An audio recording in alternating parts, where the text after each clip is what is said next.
ओम देवी प्रपन्नाति हरे प्रसीद प्रसीद मादर जगतोऽखिलस्य प्रसीद विश्वेश्वरी पाहि विश्वं त्वमेश्वरी देवी चराचरस्य शरणागत दीनार्थ परित्राण परायणे सर्वस्यार्ति हरे देवी नारायणी नमोस्तुते। नमस्कार, स्वागत है आपका आचार्य वाणी में। मैं आचार्य डॉक्टर विक्रमादित्य आपके साथ हूँ और आज हम बात करने जा रहे हैं कुंभ राशि वालों के लिए। शनि प्रधान कुंभ राशि वालों के लिए ग्रहों का योगायोग इस खर मास में, जो खर मास इस वक्त आरंभ हुआ चाह रहा है, मार्च का मध्यकाल आरंभ हुआ चाह रहा है, ऐसे में ग्रहों का योगायोग क्या करने जा रहा है आपके लिए बहुत अच्छे समझने की ज़रूरत है। 7:30 का समय आपके ऊपर चल रहा है। शनि अस्त हो चुके हैं। शनि अस्त हो जाते हैं तो एक तरह से हमको एक ऐसा है ठंडी हवा आने का रास्ता मिल जाता है। और आपकी राशि के दृष्टिकोण से मनोमस्तिष्क में ऐसा विचार भी चल रहा है, बहुत सारे लोगों ने आपको बोला होगा जाते हुए शनि बहुत कुछ देखे जाते हैं, देखे जाएंगे लेकिन अभी नहीं, पर लेकिन फिर भी राहत दे रहे हैं क्योंकि अस्त हो गए हैं। कम से कम 1 महीने की राहत ही लेके चल लो। लेकिन इस समय सूर्य ने परिवर्तन करके सबसे बड़ी चाल आपकी राशि के दृष्टिकोण से दे दी है। सूर्य के साथ में जो चतुर्ग्रही योग जो बन के तैयार होगा वो आपके लिए एक नया रास्ता देता दिखाई दे रहा है। ये समय आपकी राशि के दृष्टिकोण से हमें ऐसा दिखाई देता है कि जितना आप घर वालों को प्रसन्न रखोगे उतना ज़्यादा आपके भाग्य से रास्ता बनने के योग बनेंगे, आपकी किस्मत जागने के योग बनेंगे। जितने घर वाले आपसे त्रस्त रहेंगे उतना आपका जो खेल है वो खराब होता दिखाई देगा। आमतौर पे हम घर वालों को लीनियंसी बरतते हैं और बाहर वालों को ज़्यादा पूछते रहते हैं। घर वालों की पूछो, घर वालों को पसंद रखने का प्रयास करो तो आपके लिए बहुत अच्छा रहेगा। ऐसे में ग्रहों का योगायोग जो परिवर्तन की तरफ जा रहा है, शुक्र ने सूर्य के साथ जिस प्रकार का योग बनाना है, शनि के साथ योग बनाना है, वो कहीं ना कहीं आपकी राशि में बहुत सुंदर। बृहस्पति का सबसे बड़ा परिवर्तन जो होने जा रहा है वो आपके लिए सबसे कल्याणकारी है क्योंकि बृहस्पति इस समय वक्री चलते हुए मार्गी होने जा रहे हैं और ये फिर आपके ग्राफ को फिर पुनः एक बार गति देने की तरफ, जो आपको लग रहा था कि मेरी बुद्धि सही रास्ते पे नहीं चल रही है, कहीं चीज़ें दिमाग में नहीं आ रही हैं, वो योग था, अब वो हट गया है और अब सही दिशा में विचार करने से बहुत सारी चीज़ों को फलीभूत आप कर पाएंगे। लेकिन ताकत देनी पड़ेगी बृहस्पति को। ध्यान रखना, ये बृहस्पति को जब ताकत नहीं दोगे, सात्विक बुद्धि को ताकत नहीं दोगे, सात्विक कामों में नहीं रहोगे, सात्विक लोगों के साथ नहीं रहोगे, तब ये बृहस्पति काम नहीं करेगा। क्या कुछ होने के योग हैं, कब पढ़ने के योग हैं, क्या खास उपाय आपको करने चाहिए, हम बताने जा रहे हैं आपको। सबसे पहले बात कर लेते हैं 11 तारीख की। 11 मार्च बुधवार, अष्टमी तिथि विद्यमान है और इस दिन आपकी राशि में बनेगा एक विचित्र प्रकार का धन योग। जी हाँ, विचित्र प्रकार का धन योग जो आपकी राशि में बनता दिखाई दे रहा है वो कहीं ना कहीं आपके लिए कल्याणकारी स्थिति को उत्पन्न करेगा। लेकिन दिन जो है वो आपकी मेहनत के अनुसार से है। मेहनत से भागना मत। चंद्रमा कमज़ोर होने के कारण से मन में थोड़ा सा कहीं ना कहीं शंकाओं का बाजार गर्म है। कहीं ना कहीं राहु लग्न में चलने के कारण से सब कुछ होते हुए भ्रम की स्थिति में चल रहे हो। सूर्य लग्न में ही चल रहा है, वो कहीं ना कहीं अननेसेसरी क्रोध बढ़ाए चला जा रहा है। अननेसेसरी कहीं ना कहीं छोटी छोटी बातों में कहीं ना कहीं थोड़ा सा जो है वो परेशान करने की योग बना रहा है। लोगों को आपसे दूर करता दिखाई दे रहा है। लोग कहीं ना कहीं आपके आसपास आके लोप होते दिखाई दे रहे हैं। ऐसा ग्रहों का योगायोग चल रहा है। उसको शांत कैसे करेंगे? भगवती की आराधना से। बसौड़ा है इस दिन। आमतौर पर भगवती का स्नान कराया जाता है दूध के और पानी से स्नान करा के, उसके बाद उस जल को एकत्र कर कर घर में छिड़का जाता है, अपने ऊपर भी छिड़का जाता है। कारण है कि माँ भगवती का आशीर्वाद मिल जाए, स्वास्थ्य भी ठीक हो जाएगा और सब जो है नेगेटिव एनर्जी, नज़र इत्यादि वो भी सब दूर हो जाएगी घर से, परिवार से, आपके ऊपर से। तो ये अवश्य करना चाहिए। बृहस्पति मार्गी होने जा रहे हैं। सबसे बढ़िया काम, जो बड़ा परिवर्तन जो इस वर्ष के आरंभ से अब होने जा रहा है वो है बृहस्पति का मार्गी होना। ये बृहस्पति का मार्गी होना, शनि का अस्त हो जाने के बाद मार्गी हो जाना, ये आपके लिए किस्मत को बूस्ट देने के लिए इस तरह है। भाग्य पर दृष्टि, लग्न पर दृष्टि, लाभ पर दृष्टि, और ये कहीं ना कहीं बुद्धि को सही दिशा में डालकर चीज़ों को ठीक करने की तरफ कार्य करेगा। राहु को भी कहीं ना कहीं अंकुश लगा देंगे बृहस्पति, क्योंकि राहु पर पहले उल्टी दृष्टि पड़ रही थी, अब सीधी दृष्टि पड़ने का योग जो बन रहा है बृहस्पति का, वो कहीं ना कहीं 4 महीने तो 5 महीने तो आपको राहत अवश्य देने के योग बना देगा। उसके बाद बृहस्पति बदल जाएंगे, लेकिन तब तक तो ये बृहस्पति आपके लिए एक नई एनर्जी देने को तैयार होकर बैठे हुए हैं। इसको ले लीजिए, यूटिलाइज कर लीजिए। कोशिश करें माँ भगवती का इस दिन अवश्य पूजन करें, माँ भगवती का स्नान कराएं और माँ भगवती का पूजन संपूर्ण रूप से कल्याणकारी योग बनाएगा आपके लिए। 12 तारीख का दिन बृहस्पतिवार का अवसर है। 9वीं तिथि इस दिन विद्यमान है और इस दिन धनयोग बहुत बढ़िया से आपकी राशि में बनकर तैयार हो रहा है और कीर्ति का योग बनता दिखाई दे रहा है। ये आपकी राशि के दृष्टिकोण से यदि हम देखें तो ये कहीं ना कहीं आपके लिए बड़ा पॉजिटिव वातावरण बनता दिखाई देगा। ध्यान रखना, इस समय को यूटिलाइज आपको अवश्य पूरी तरह से लगाने की आवश्यकता है। गलत लोगों की संगत परेशान कर सकती है, ध्यान रखना। जो हवाबाज लोग हैं उनके चक्कर में ना फंसे।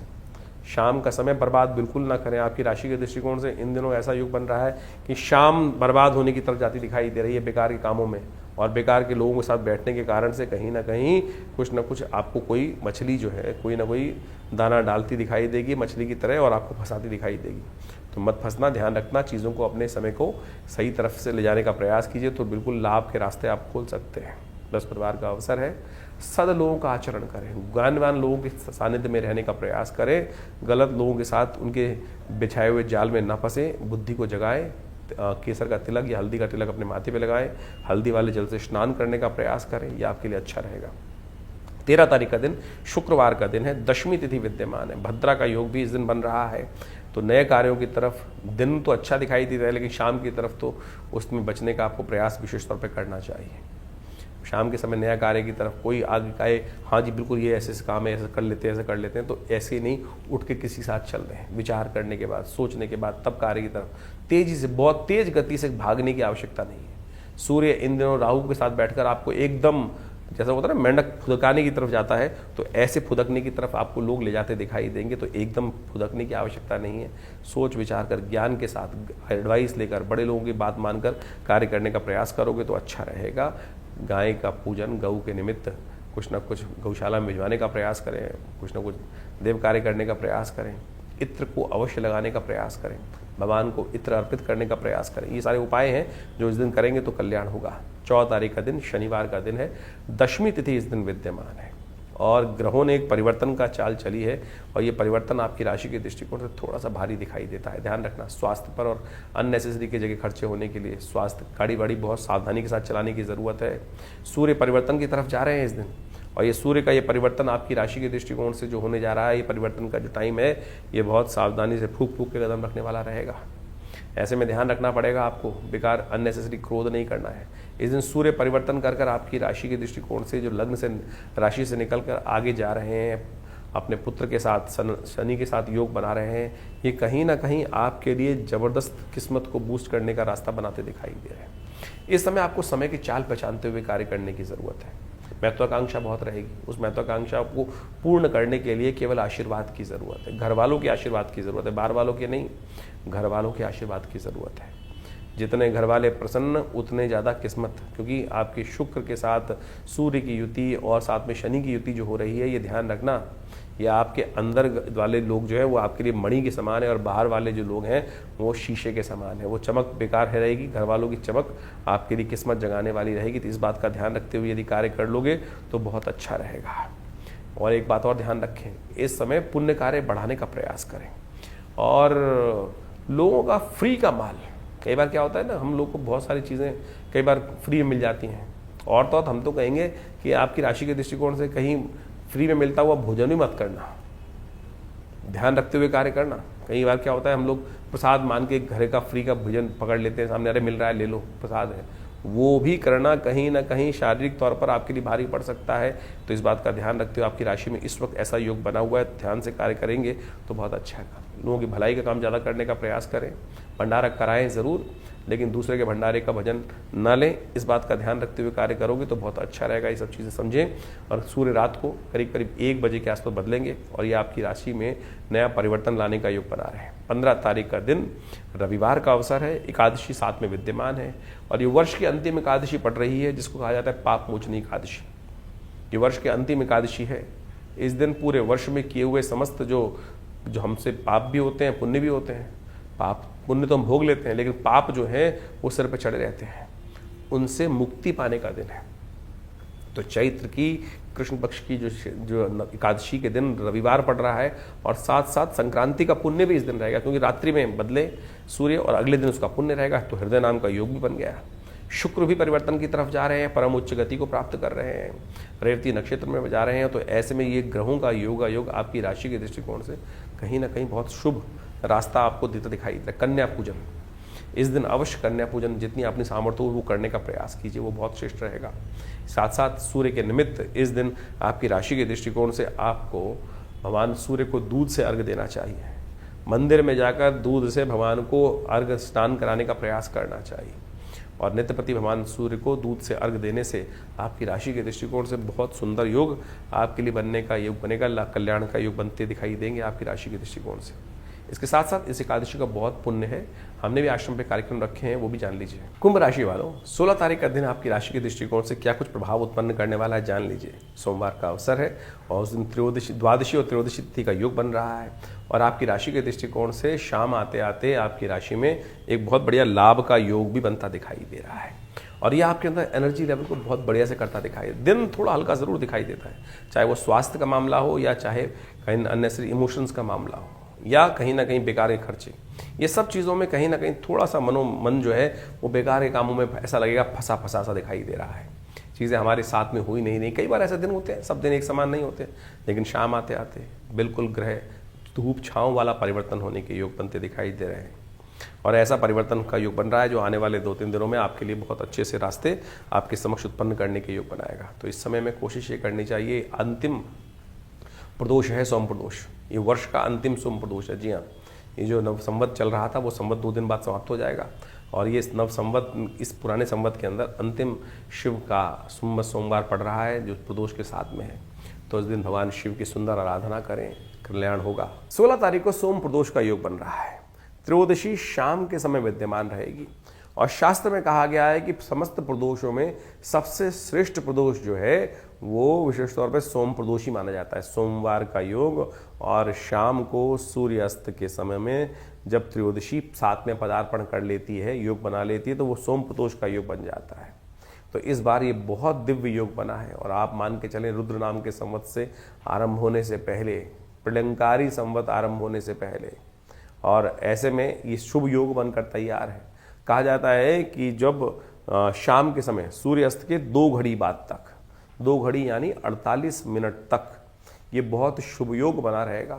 ऐसे में केवल भगवान नाम का स्मरण होना चाहिए, भगवान का दुग्धाभिषेक, जलाभिषेक, इच्छु रस्य अभिषेक जो जातक करते हैं, कहा जाता है कि उस समय भगवान शंकर पार्वती के साथ समस्त संसार का भ्रमण करते हैं और जो उस समय भगवान का भजन करते हैं उनके अनिष्टों को दूर करने के लिए भगवान स्वयं आशीर्वाद प्रदान करते हैं।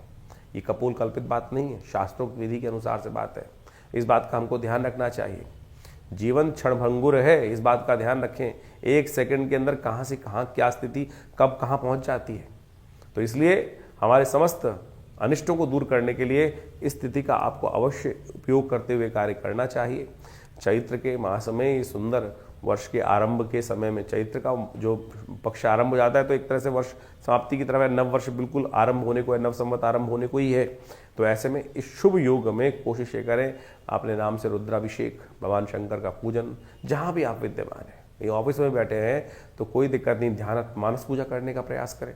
शास्त्र कहता है ना, मानस सबसे श्रेष्ठ पूजा जो है मानस पूजा। आप बैठे हुए हैं साक्षात अमरनाथ जी जाकर और कहीं केदारनाथ में जाकर बैठे हुए, लेकिन मन नहीं लग रहा है तो फिर किस बात की पूजा। तो ऐसे में कहा जाता है मानस पूजा सबसे श्रेष्ठ है। आप ऑफिस में भी बैठे हुए हैं, आपने जूते पहने हुए, कोई दिक्कत नहीं, आंख बंद कर कुछ देर के लिए बैठ जाएं और शास्त्र कहता है आत्मा तुम गिरजा मति सहचरा प्राणा शरीरम गृह पूजा ते विषयोग भोग रचना निद्रा समाधि। जो भी कार्य कर रहे हैं सब परमात्मा की कार्य है, यही भाव रखो ना कि आत्म रूप में जाकर भगवान का सुंदर रूप से यही बैठ ध्यान में चले जाइए कि मैं मंदिर में विद्यमान हूँ, बहुत सुंदर तीर्थस्थल में विद्यमान हूँ, भगवान का स्तवन कर रहा हूँ, ओम नमः शिवाय का मानसिक जप कर लीजिए, वही उससे ज़्यादा प्रभाव आपको प्राप्त होगा। कोशिश ये करें इस क्षण को इस तरह से आप अवश्य लाभ लेने का प्रयास करें। हमने भी विवेकानंद योगाश्रम में इस समय पर रुद्राभिषेक का सुंदर कार्यक्रम रखा है। आप भी अपने नाम से इस रुद्राभिषेक में, इस सुंदर योग में आप अपने नाम से यज्ञ इत्यादि का, रुद्राभिषेक इत्यादि, दुग्धाभिषेक इत्यादि भगवान शंकर का अवश्य करवाने का प्रयास कीजिए, क्योंकि जब पुनः हम आपको अवगत करा रहे हैं, संवत 2083 रुद्र नाम का संवत आरंभ हुआ चाहता है और ये अच्छा नहीं रहेगा, भयावह रहेगा। और आपको खासतौर पे ध्यान रखना चाहिए, जिन जिन की कहीं ना कहीं शनि की ढैया चल रही है, कुछ ना कुछ कहीं का अशुभ प्रभाव चल रहा है जीवन में, परिवार में किसी पर भी चल रहा है, तो उस समय में इन समस्त पुण्य योगों का लाभ लेते हुए कार्य करना चाहिए। भगवान शंकर की कृपा प्राप्त करने का ये अद्भुत योग है जिसे कहा जाता है सोम प्रदोष। जाने मत दीजिएगा, खाली व्यर्थ बैठने मत दीजिएगा, कोशिश कीजिएगा थोड़ी देर भगवान का स्तवन अनिष्टों को दूर करने के लिए बहुत सुंदर योग बनाए। कुंभ राशि वालों के लिए 17 तारीख का दिन ग्रह गणना के अनुसार जान लेना चाहिए। शिवरात्रि का दिन है, मासिक शिवरात्रि का, मंगलवार के दिन त्रयोदशी और चतुर्दशी की संयुक्त तिथि के कारण से गजकेसरी योग लेकर ये तिथि उत्पन्न हुई है और आपकी राशि के दृष्टिकोण से बिल्कुल एक अच्छा विचार के साथ दिन चलता दिखाई दे रहा है। लेकिन आपकी राशि में इस वक्त राहु के साथ चंद्रमा विराजमान होने के कारण से थोड़ा सा कहीं ना कहीं पॉजिटिव होते हुए भी कहीं ना कहीं मन थोड़ा सा भटकता भी दिखाई देगा। तो इसलिए मन को विचलित ना होने दें, इस बात का ध्यान रखें और उसके लिए विशेष तौर पर सानिध्य अच्छा रखें। डूबते हुए लोगों का साथ नहीं, उगते हुए सूर्य लोगों का साथ लेने का प्रयास करें, इस बात का ध्यान रखें। राहु जो है नेगेटिव विचार, जो आपके विचारों को दबा के रखते हैं कहीं ना कहीं, इस बात का ध्यान है। कहा शास्त्र में कहा गया ना, त्यजो रे मन हरि विमुखन का संग। जो नास्तिक लोग हैं, जो नेगेटिव लोग हैं, उनके साथ ना बैठो, इस बात का ध्यान रखना। ये राहु के साथ मन विचार के साफ साफ दिखा रहा है कि यदि राहु के साथ रहोगे तो कहीं ना कहीं नेगेटिव भाव उत्पन्न होने की योग चलते रहेंगे। बुध भी साथ चल रहा है तो उसका साथ लेने का प्रयास करें। नव यौवन लोगों के साथ में रहने का प्रयास कीजिए, वो आपके लिए कहीं ना कहीं स्थिति को ठीक करने के योग बनाने के बहुत अच्छे रास्ते बनाएगा। तो कोशिश करें इस दिन विशेषतः शिव जी की पूजा करें, शिव की आराधना करें। साथ साथ इस दिन वारुणी त्रयोदशी भी है। वारुणी त्रयोदशी वो दिन है जो सागर मंथन से वारुणी की उत्पत्ति हुई, अमृत के से पहले वारुणी उत्पन्न हुई। और जो वहाँ अटक गए, देखिए देवताओं में और असुरों में ये द्वंद्व चल रहा था कि सब लोगों ने मंथन किया था कुछ नव प्राप्ति के लिए और सबको पता था कि अमृत निकलने वाला है, लेकिन देवताओं ने जब वारुणी निकली तो क्या हुआ, उसको त्याग दिया, असुरों ने उसको पकड़ लिया, असुर वहीं अटके रह गए, देवता अमृत पान करके अमृत हो गए। ये भाव ध्यान रखना चाहिए, जब मेहनत करते हैं बीच में अटक जाते हैं हम लोग तो फिर वो प्राप्ति नहीं कर पाते, तो अटको मत, इस बात का ध्यान रखते हुए कार्य करने की ज़रूरत है। कथाएं बहुत हैं और कथाएं अनंत हैं, इन कथाओं का सार समझते हुए कार्य करोगे तो बहुत अच्छा रहेगा। 18 तारीख का दिन बुधवार का दिन है, चतुर्दशी तिथि विद्यमान है, साथ में अमावस्या भी विद्यमान है। वर्ष का अंतिम दिवस है, अंतिम दिन है, अमावस्या अंतिम है। इस दिन निर्मल होकर आगे चलने का प्रयास करो। देखो कीर्ति योग आपकी राशि बना हुआ है, चीज़ें बहुत फेवर में जाती दिखाई दे रही हैं आपके लिए, दिन कहीं खराब नहीं है।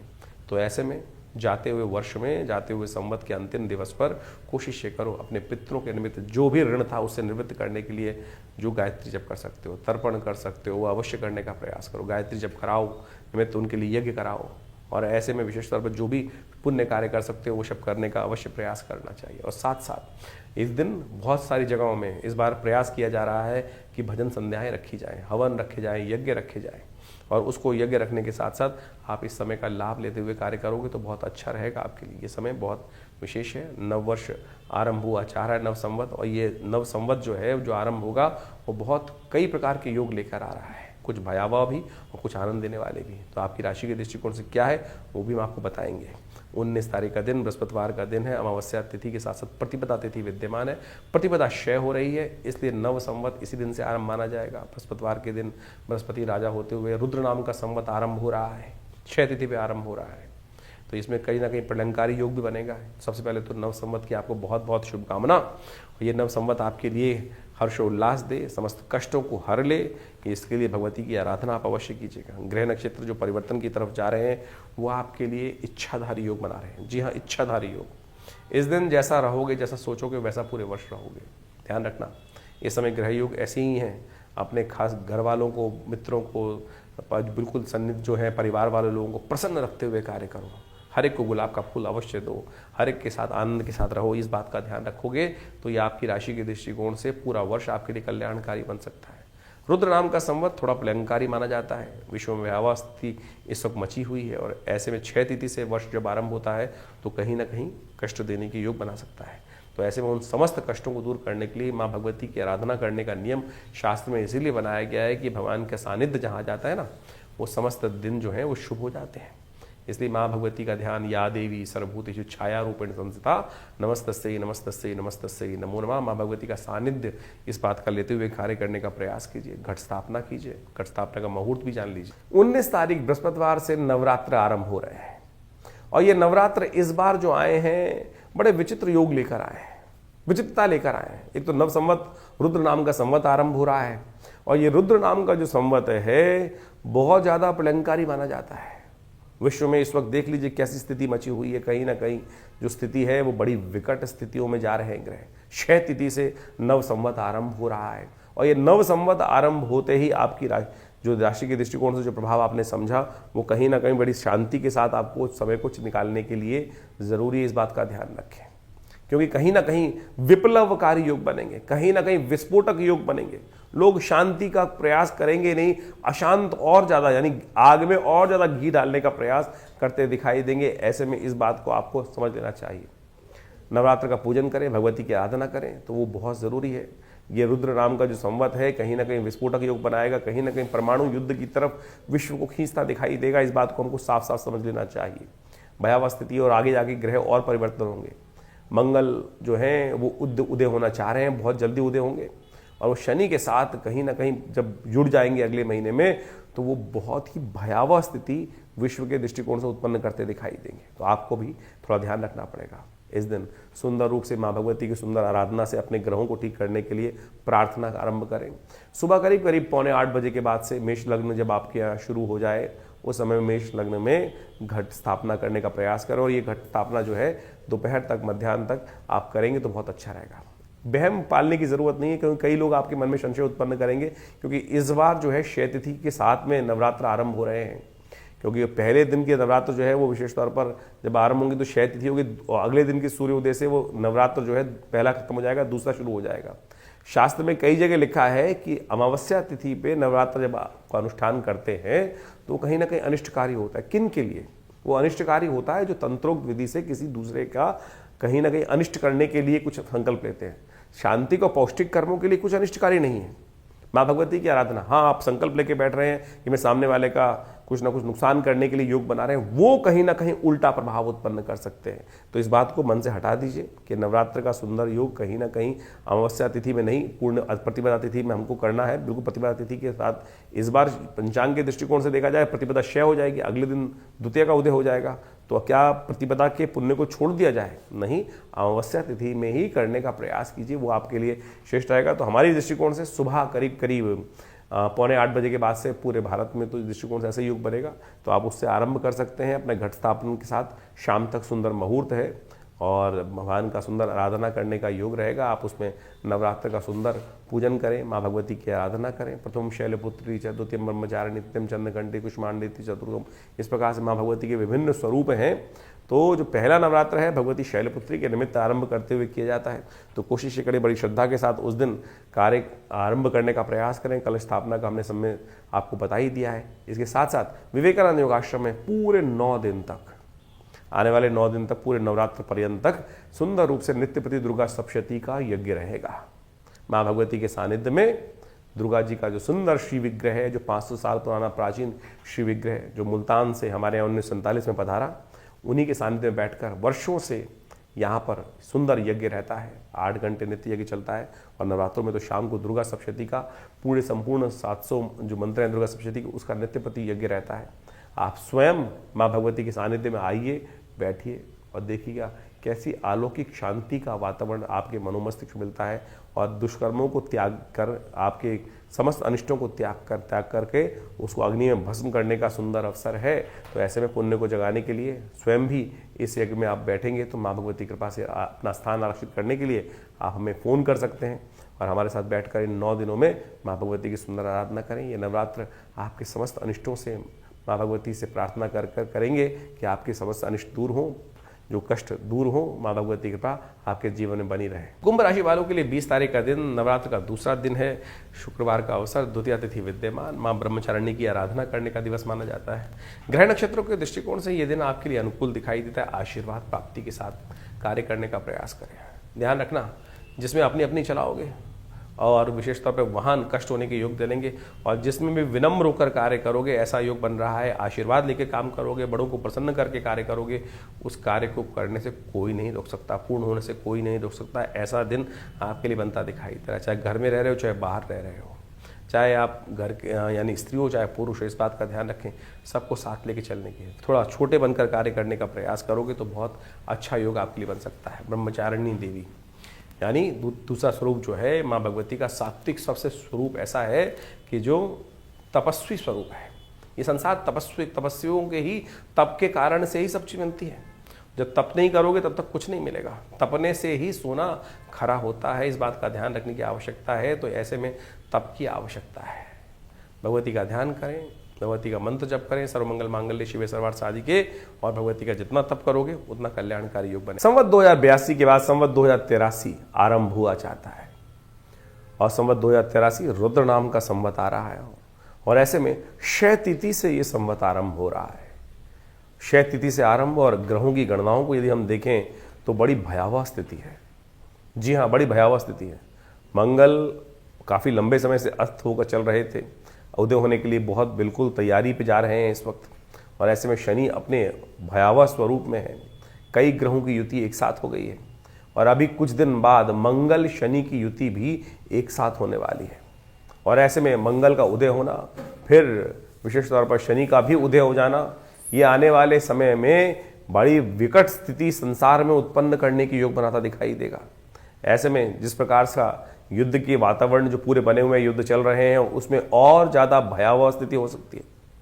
जहाँ तक कि ग्रह दृष्टिकोण से यदि देखा जाए तो ग्रह साफ साफ दिखा रहे हैं कि आने वाले समय में जिसकी आशंका पूरे विश्व में लोगों के मन में है, वो स्थिति बनने की बिल्कुल योगायोग बनते दिखाई दे रहे हैं। कहीं ना कहीं भयानक विस्फोटक योग, जिस प्रकार से परमाणु युद्ध की बात बार बार कई वर्षों से सुनने को मिलती है, वो स्थिति बिल्कुल सामने कगार पर आकर खड़ी होती दिखाई दे रही है। क्योंकि मंगल बिल्कुल जिस स्थिति में जाएंगे, शनि के साथ युति बनाएंगे अप्रैल के आरंभ के बाद, तो ये स्थिति बहुत सारे लोग जो कह रहे हैं कि युद्ध शांत हो जाएगा, ये आगे भयावह वातावरण बनने की पूरा वर्ष, क्योंकि संवत 2083 रुद्र नाम का संवत है, प्रलंकारी संवत है, और ये समय आने वाले समय में विकट परिस्थितियां संसार के समक्ष उत्पन्न करता दिखाई देगा। क्षय दिखाई देता है, कई प्रकार की समस्याओं को उत्पन्न करता दिखाई दे रहा है। वर्ष के राजा विशेष तौर पर आप मान के चलें बृहस्पति होते हुए भी क्षय तिथि के साथ ये जो वर्ष आरंभ हो रहा है, ये कहीं भी कुछ भी योग अच्छा नहीं दिखाता है। ये कहीं ना कहीं इस वक्त विश्व के कर्णधारों को समझ दिखाते हुए बहुत जितना भी ज़्यादा परिश्रम हो सकता है इस युद्ध को रुकवाने के लिए प्रयास करना चाहिए, नहीं तो इसका परिणाम जो है हर व्यक्ति के लिए भारी होता दिखाई दे रहा है। जो आगे ग्रह स्थिति है, जिसे संवत भी आरंभ जिस प्रकार से हो रहा है, उसको मान के चलें विकट स्थिति लोगों के समक्ष आती दिखाई देगी, और कई प्रकार की जो स्थिति दिखाई दे रही है, चाहे वो महंगाई हो, चाहे वो कहीं ना कहीं जो स्थितियां हैं ग्रहों के दृष्टिकोण से बहुत ही अच्छी नहीं, खराब स्थितियां कहीं ना कहीं उत्पन्न होने के योग दिखाई देते हैं। और ऐसे में हम सोच रहे हैं कि हम भारत में रह रहे हैं और भारत के दृष्टिकोण से ये स्थिति होगी, चाहे अमेरिका में लोग बैठे हुए दिखाई दे रहे हैं कि वहाँ युद्ध नहीं हो रहा है, उसका भी प्रभाव पूरे विश्व में स्थितियों के अनुसार से खराब करते हुए दिखाई दे रहा है। तो ऐसे में आपको भी अपने भविष्य को सही करने के लिए, अपने आप को स्थिति को ठीक करने के लिए अपने ग्रहों को अच्छे से एनालाइज करा लेना चाहिए। क्योंकि ये स्थिति एक कोरोना जैसी महामारी हम लोगों ने देखी, उस समय भी हमने ज्योतिष के दृष्टिकोण से कई बार भविष्यवाणी करी थी। पिछली बार भी हमने ग्रहों के दृष्टिकोण से जब भविष्यवाणी करी थी, किस प्रकार से ग्रहों का योगायोग चल रहा है, युद्ध बिल्कुल कगार पे है, उसी समय युद्ध का आरंभ हुआ। तो आप मान के चले ये स्थिति जो ग्रहों की दिखाई दे रही है, किसी भी प्रकार से जो है शांतिमय जीवन को चलाने में कहीं ना कहीं कुछ ना कुछ विघ्न, भयावह विघ्न उपस्थित करते दिखाई दे रहे हैं। ऐसे में इन सब ग्रहों का परिवर्तन, मंगल का परिवर्तन होने को है, सूर्य का परिवर्तन होने को है, इन सब परिवर्तनों का प्रभाव हर व्यक्ति पर, हर जीव पर, संसार में पड़ने को कहीं ना कहीं कुछ ना कुछ विशेष योग बनाता दिखाई दे रहा है। उन सब का प्रभाव हमने आपको विशेष तौर पर आपके ग्रहजन के अनुसार से बताया ही है। तो इस आने वाले संवत 2083 में रुद्र नाम का जो संवत है, आपके साथ क्या होने वाला है, उसके लिए अलग से हम पूरी एक जो श्रृंखला है ग्रहों की परिवर्तन की, पूरे वर्ष में किस प्रकार का वातावरण रहेगा, इसको बहुत अच्छे समझने के लिए है।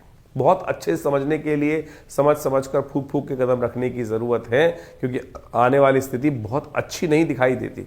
कहीं ना कहीं विप्लवकारी रुद्र नाम का जो संवत है वो दिखाई दे रहा है पूरी तरह से। इसमें कोई ऐसा नहीं है कि हम अतिशोक्ति कर जो बता रहे हैं, लेकिन ग्रहों की स्थिति बिल्कुल ठीक नहीं दिखाई देती है। तो हम इसके ऊपर एक अलग सा आपकी हर राशि के दृष्टिकोण से उसके ऊपर क्या प्रभाव पड़ रहा है उसके बारे संबंध में भी एक आपको पूरी तरह से अवगत कराते हुए, ग्रहों की स्थिति को देखते हुए वो आपके समक्ष बात रखेंगे। लेकिन इसके साथ साथ एक बड़ा सुंदर योग भी बन रहा है, जिसमें नवरात्र का आरंभ हुआ जाता है। देखिए, एक बात ध्यान रखें, जीवन में कष्ट कैसे ही चले, लेकिन परमात्मा का नाम जो है वो सदा कहीं ना कहीं कल्याणकारी होता है, कहीं ना कहीं रक्षा कवच अवश्य प्रदान देता है। इस बात का हमें विशेष तौर पर अपने मन में स्मरण करना चाहिए। नवरात्र का शुभ आरंभ हुआ चाह रहा है और ऐसे में नवरात्र के समय में अपने समस्त अनिष्टों को दूर करने के लिए माँ भगवती से हम प्रार्थना करें। बहुत सारे लोग कहते हैं युद्ध तो वो कर रहे हैं, हम थोड़ी कर रहे हैं, हमारे जीवन में क्यों प्रभाव पड़ेगा। हम उस समय में चल रहे हैं, उस समय में हमारा जीवन यापन चल रहा है और ऐसे में जब सूर्य निकल रहे हैं उसका ताप तो हर जगह कहीं ना कहीं पड़ेगा ही, इस बात का हमको ध्यान रखना चाहिए।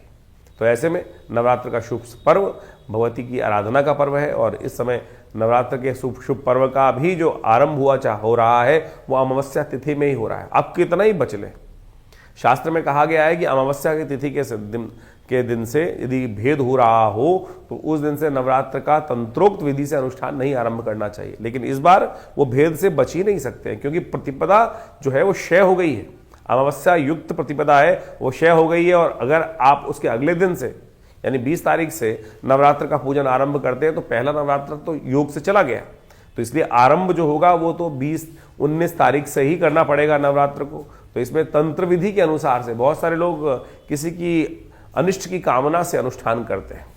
कई बार लोग बहुत सारी मनोकामनाएं होती हैं, इस बात का ध्यान रखना विशेष तौर पर। इस बात में किसी के अनिष्ट की कामना कर कर यदि अमावस्या युक्त तिथि प्रतिपदा तिथि में कोई अनुष्ठान आरंभ किया जाए तो वो अनुष्ठान कभी पूर्ण नहीं होता है, उल्टा करने वाले का ही क्षय प्राप्त होने के योग बन जाते हैं। तो इसलिए सर्व कल्याण के लिए ही इस बार जो भी विधि विधान के अनुसार से पूजन करने का विधान कि सर्वे भवन्तु सुखिनः, इस भाव का ध्यान रखते हुए माँ भगवती की आराधना, क्योंकि दुर्गा सप्तशती इत्यादि जितने भी तंत्र ग्रंथ हैं उसके अंदर बहुत लोगों के अनेक अनेक मनोकामना के लिए बहुत सारे लोग कार्य करते हैं। कुछ लोग शुभ करने के लिए बात करते हैं, कुछ लोगों के अशुभ भाव भी करते हैं।